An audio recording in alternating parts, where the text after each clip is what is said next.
الحمد للہ وکفا وسلام علی عبادہ الذین اصطفی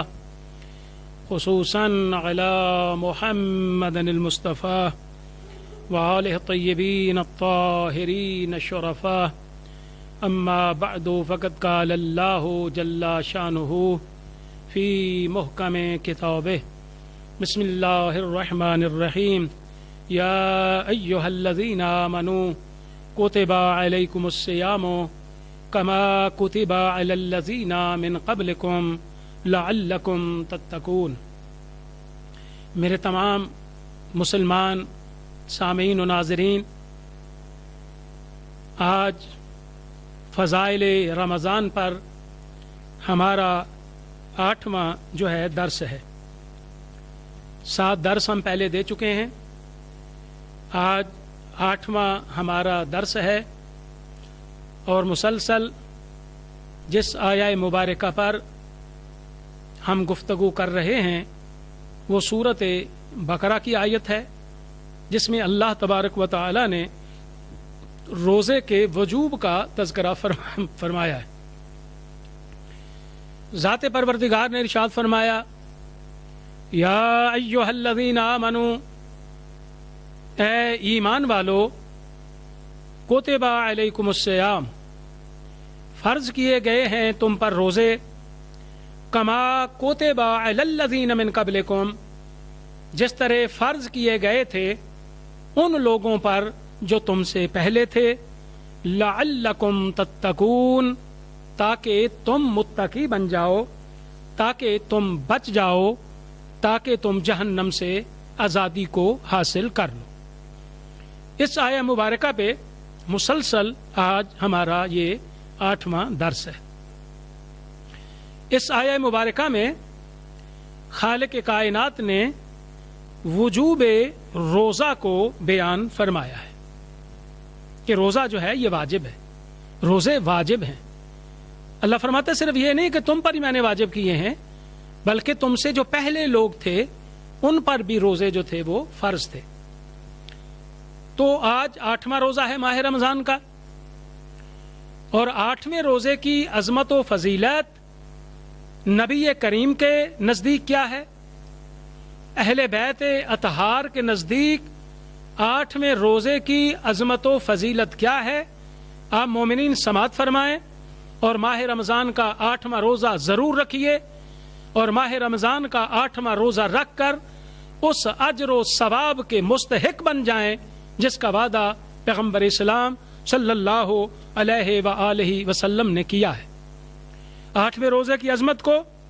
میرے آقا پیغمبر اسلام صلی اللہ علیہ وآلہ وسلم نے ان الفاظ میں بیان فرمایا۔ معصوم ارشاد فرماتے ہیں کہ جو مومن، جو صاحب ایمان ماہ رمضان کا 8واں روزہ رکھے گا، اللہ تبارک و تعالی اس مومن کو جنت النعیم میں 40,000 شہیدوں اور صدیقوں کا ثواب عطا فرمائے گا۔ آپ نے ملاحظہ فرمایا، سنا میرے مومنین حضرات، کہ پیغمبر اسلام فرماتے ہیں جو ماہ رمضان کا 8واں روزہ رکھتا ہے، اللہ اس مومن کو 8ویں روزے کے بدلے میں 8ویں روزے کے جو اجر دے گا، 8ویں روزے کی جو جزا اللہ عطا فرمائے گا۔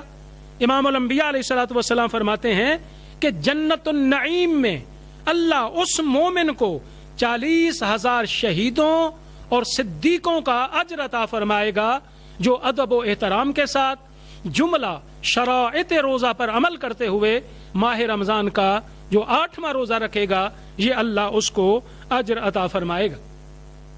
اور جس طرح مومنین آپ کو علم ہے کہ ہم روزانہ ایک روزے کی عظمت و فضیلت کو بیان کرتے ہیں، اور ساتھ ساتھ ہم فضائل رمضان کو اور صحت روزہ کے جو شرائط ہیں ہم ان کو بھی بیان کرتے ہیں۔ تو میں ابھی چند شرائط آپ کی خدمت میں جو ہے وہ پیش کرتا ہوں، جس طرح کہ کل کے درس میں بھی ہم نے عرض کیا، اور پیغمبر اسلام صلی اللہ علیہ وآلہ وسلم ارشاد فرماتے ہیں، اگر تو کوئی جملہ شرائط روزہ پر عمل کرتا ہے وہ جو روزہ دار کے لیے شرائط امام الانبیاء نے بیان فرمائے ہیں،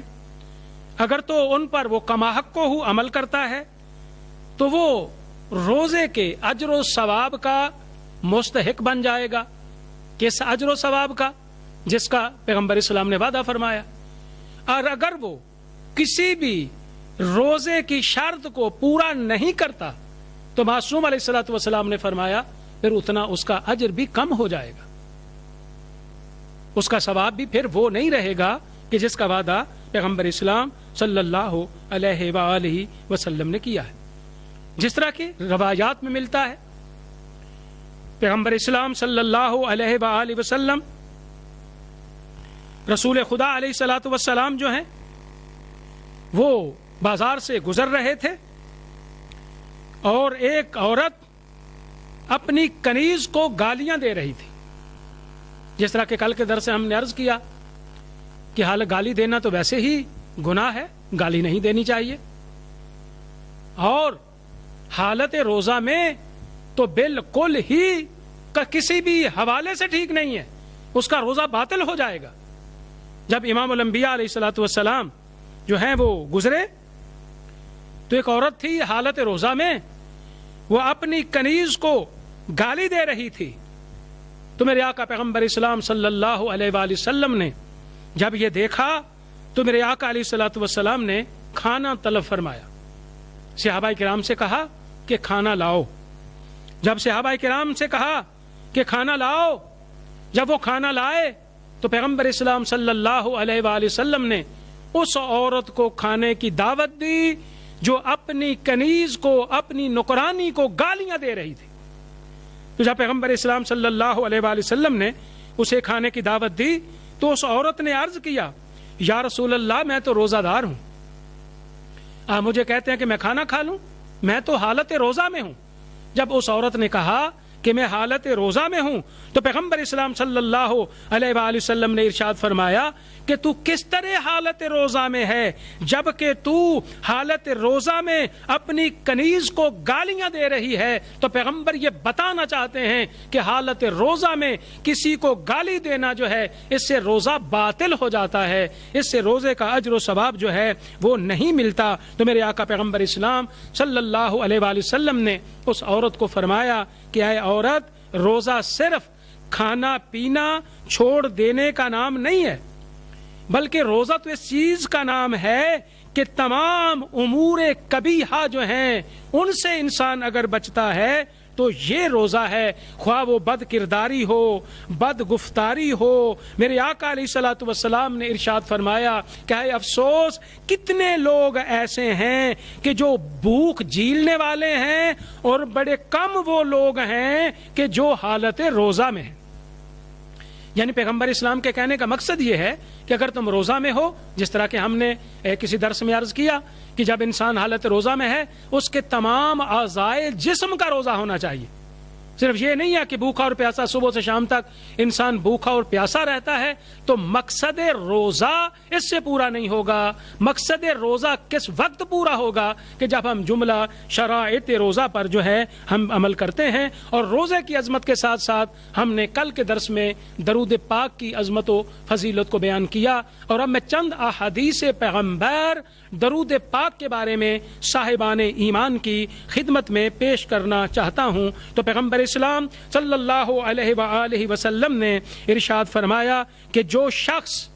جو صاحب ایمان محمد و آل محمد پر درود بھیجے گا اللہ تبارک و تعالی اس کو 72 شہیدوں کا ثواب عطا فرمائے گا۔ یہ اجر و ثواب اس مومن کے لیے جو محمد و آل محمد علیہ الصلوۃ والسلام کی ذوات مقدسہ پر درود و سلام پڑھتا ہے تو پیغمبر اسلام نے ارشاد فرمایا اللہ اس کو 72 شہیدوں کا اجر عطا فرمائے گا۔ معصوم علیہ الصلوۃ والسلام فرماتے ہیں ہماری ذات پر درود و سلام پڑھنے والا گناہوں سے ایسے پاک ہو جائے گا کہ جیسے وہ ابھی ماں کے پیٹ سے پیدا ہوا ہے۔ تو میرے مسلمان سامعین و ناظرین، یہ عظمت و فضیلت ہے درود پاک کی، جو ذات مصطفیٰ پہ درود و سلام کا نذرانہ عقیدت پیش کرتا ہے۔ مسلمانوں کتنی فضیلت ہے درود و سلام کی کہ اللہ بھی نبی کی ذات پہ درود پڑھتا ہے،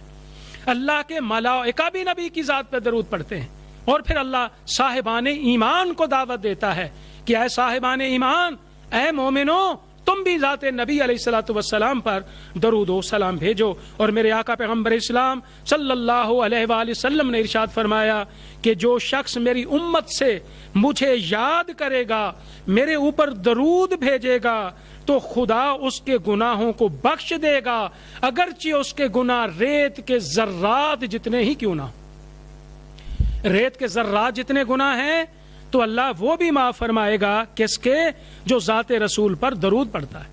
اور پھر میرے آقا حضرت محمد صلی اللہ علیہ وآلہ وسلم نے ارشاد فرمایا کہ جو مجھ پر ایک مرتبہ درود بھیجے گا یا اس کو غور سے سنے گا، اللہ اس کے 3 دن کے گناہوں کو معاف فرما دے گا۔ ایک تو یہ کہ مومن ذات پیغمبر پر درود پڑتا ہے تو اللہ اس کے بھی 3 دن کے گناہ کو معاف فرمائے گا، اور کوئی مومن ہے وہ درود کو غور سے سن رہا ہے، اس نے درود پاک کو سنا، ایک مومن درود پڑھ رہا ہے ذات مصطفیٰ پر، ذات اہل بیت اطہار پر، ایک مومن نے درود کو سن لیا، تو میرے آقا علیہ الصلوۃ والسلام فرماتے ہیں کہ جو میری ذات پر درود پڑھتا ہے یا غور سے سنتا ہے، اللہ اس کے 3 دن کے گناہ جو ہیں اللہ اس کے نہیں لکھے گا، اللہ اس کے گناہوں کو معاف فرمائے گا۔ اور پھر میرے آقا پیغمبر اسلام صلی اللہ علیہ وآلہ وسلم نے ارشاد فرمایا، صاحبان ایمان، یہ روز جمعہ کے لیے بہت خوبصورت عمل جو امام الانبیاء نے بیان فرمایا، پیغمبر اسلام صلی اللہ علیہ وآلہ وسلم نے فرمایا کہ جو مومن جمعہ کے دن 100 مرتبہ میری ذات پر درود و سلام پڑھتا ہے، اللہ اس کے 80 سال کے گناہوں کو معاف فرمائے گا۔ سبحان اللہ۔ مومنین آپ نے سنا، مسلمان سامعین آپ نے سنا، ناظرین آپ نے سماعت فرمایا کہ جو ذات پیغمبر پر جمعہ کے دن ایک تسبیح درود پاک کی پڑھتا ہے تو پیغمبر اسلام فرماتے ہیں اللہ اس کے 80 سال کے گناہوں کو معاف کر دے گا۔ اور پھر انس بن مالک رضی اللہ تعالی عنہ سے روایت ہے کہ رسول خدا صلی اللہ علیہ وآلہ وسلم نے ارشاد فرمایا کہ جو کوئی میری ذات پر 1000 مرتبہ درود بھیجے گا تو رسول نے فرمایا اس کا مقام جنت ہوگا۔ سبحان اللہ، اس کا مقام جنت ہے۔ جو محمد و آل محمد کی ذات پر 1000 مرتبہ درود و سلام پڑھتا ہے اس کا مقام جنت ہوگا۔ اور پیغمبر اسلام صلی اللہ علیہ وآلہ وسلم نے ارشاد فرمایا کہ میری ذات پر درود و سلام بھیجنا برابر ہے خدا کے نزدیک لا الہ الا اللہ کے اور اللہ اکبر کے اور سبحان اللہ کے برابر ہے میری ذات پر درود و سلام پڑھنا۔ یعنی محمد والے محمد کی ذات پر درود و سلام پڑھنے کا اتنا اجر ہے جتنا لا الہ الا اللہ کا اجر ہے، جتنا اللہ اکبر پڑھنے کا ثواب ہے، اور جتنا سبحان اللہ کہنے کا ثواب ہے اتنا اجر ہے محمد و آل محمد کی ذات پر درود پڑھنے کا۔ اور پیغمبر اسلام صلی اللہ علیہ وآلہ وسلم نے ارشاد فرمایا کہ جو میری ذات پر 1 مرتبہ درود بھیجے گا خدا قیامت کے دن اس کے اوپر نیچے دائیں اور بائیں ایک نور کو پیدا کر دے گا، اور وہ نور اس مومن کے تمام اعضاء کو نورانی بنا دے گا۔ یہ نور ہوگا اس مومن کے آگے اور پیچھے کہ جس نے دنیا میں محمد و آل محمد کی ذات پر جو درود پڑھتا ہے۔ اور پھر میرے آقا علیہ الصلوۃ والسلام نے ارشاد فرمایا اے لوگو کہ جو مجھ پر درود بھول گیا، یعنی میرا نام آیا اور اس نے درود نہ پڑھا، تو پیغمبر اسلام فرماتے ہیں اس نے جنت کے راستے کو گم کر دیا۔ تو مسلمانوں، اگر جنت کے دروازے تک جانا چاہتے ہو، اگر جنت کو پانا چاہتے ہو تو محمد و آل محمد کی ذات پہ درود و سلام پڑھو، کیونکہ پیغمبر نے فرمایا اگر میرا نام آیا اور میری ذات پہ درود نہ پڑھا تو اس نے جنت کے راستے کو گم کر دیا۔ تو میں دعا کرتا ہوں اللہ تبارک و تعالی ہم سب مسلمانوں کو ماہ رمضان کا آج کا 8واں روزہ رکھنے کی توفیق عطا فرمائے، اللہ ہمیں قرآن پڑھنے کی توفیق عطا فرمائے، اور اللہ ہم کو ذات پیغمبر پر درود و سلام پڑھنے کی توفیق عطا فرمائے۔ وآخر دعوانا